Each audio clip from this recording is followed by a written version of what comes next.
தாவேக கட்சியோட தலைவர் திரு விஜய் அவர்கள் வந்து கரூரில் மாநாடு நடத்தினதுக்கப்புறம் ஒரு துயரமான நிகழ்வு நடந்திருக்குது.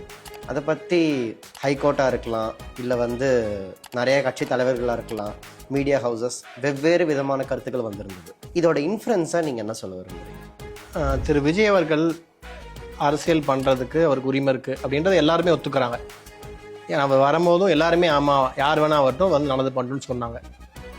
அவருக்கு அந்த உரிமை இருக்குன்னும் போது அவர் கேம்பெயின் பண்ணுற உரிமையும் இருக்குது.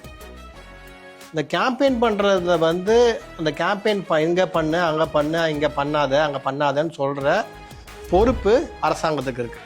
இதில் வந்து ஒரே ஒரு துளி கூட நம்ம விஜயை பற்றி திரு விஜய் அவர்களை வந்து நம்ம பார்த்து அதை வந்து நம்ம அவரை குறை சொல்கிறோம், இல்லை ஹைகோர்ட் ரெக்கார்ட் பண்ண மாதிரி தலைமை இருக்கான்ற கேள்வியெல்லாம் கேட்கறது வந்து அதை வந்து என்னால் அதை ஏற்றுக்கொள்ளவே முடியல சுத்தமாகவே. அது ஏன் அப்படின்னா, விஜய்க்கு யாரும் இங்கே ஓட்டு போடல, விஜய் இங்கே தலைமை பொறுப்பில் இல்லை. என் உயிரை, என்னுடைய உடமை, என்னுடைய சேஃப்டி எல்லாத்தையும் நான் யார்கிட்ட கொடுத்துருக்கேன்னா அரசாங்கத்திட்ட தான் கொடுத்துருக்கேன். இப்போ அந்த யூஎஸ்ஏல வந்து அந்த போலீஸ்காரங்க ஒரு பிளாக்கை வந்து அடித்து கொள்கிறாங்க. கொன்ன உடனே அவங்க எல்லாரும் முட்டிட்டு மண்டிட்டு மன்னிப்பு கேட்குறாங்க.